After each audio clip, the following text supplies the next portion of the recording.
Assalamualaikum warahmatullahi wabarakatuh.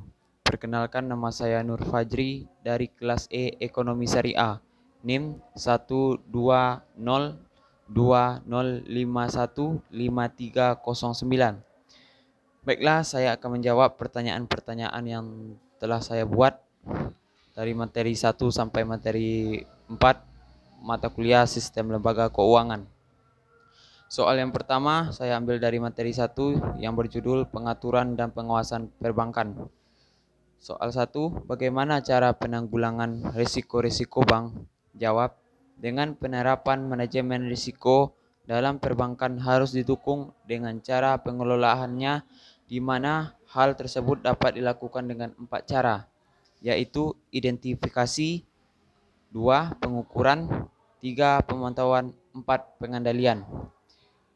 Materi 2 yang berjudul Manajemen Bank Umum, saya ambil 2 soal. Soal nomor 2, dari mana sumber dana bank umum? Jawab, sumber-sumber dana yang dapat diperoleh oleh bank dapat berasal dari dana yang berasal dari bank itu sendiri, dana yang bersumber dari masyarakat luas, dan dana yang bersumber dari lembaga lainnya. Soal nomor 3, apa itu kebijakan moneter dan siapa saja yang terlibat di dalamnya? Jawab, kebijakan moneter adalah sebuah kebijakan yang dikeluarkan oleh bank sentral dalam bentuk pengaturan persediaan uang untuk mencapai tujuan tertentu. Yang terlibat di dalamnya yaitu 1. Otorita moneter, bank sentral dan pemerintah. 2. Lembaga keuangan, bank dan bukan bank. 3. Masyarakat, rumah tangga dan produsen. 4. Otoritas jasa keuangan. Materi 3 saya yang berjudul Bank Pengkreditan Rakyat, saya ambil 2 soal juga. Soal nomor 4, berapa persen besar suku bunga tabungan Bank Universal BPR? Jawab, Bank Universal BPR memberikan tingkat suku bunga tabungan yang menarik hingga 5% per tahun. Soal nomor 5, apa saja keuntungan yang didapatkan oleh nasabah sebagai penerima dana tunai Bank Universal BPR? Jawab, keuntungan yang didapatkan oleh nasabah antara lain: 1. Proses pengajuan kredit yang cepat dan mudah.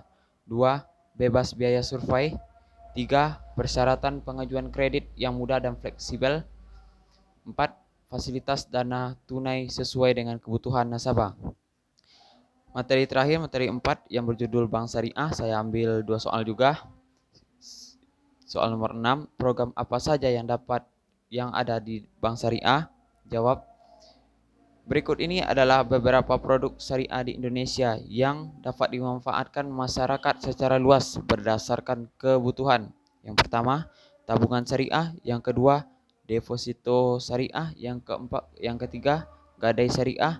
Yang keempat, pembiayaan atau pinjaman syariah. Dan yang terakhir, giro syariah. Soal yang terakhir, soal nomor 7, mengapa bank syariah sulit berkembang di Indonesia? Perbankan syariah ini sulit berkembang. Ini tantangannya menurut OJK, Kepala Eksekutif Pengawasan Bank Otoritas Jasa Keuangan, Heru Kristayana, mengatakan rendahnya literasi dan inklusi keuangan syariah serta digitalisasi yang belum memadai ikut menjadi tantangan dalam pengembangan industri perbankan syariah. Sekian dari saya. Wassalamualaikum warahmatullahi wabarakatuh.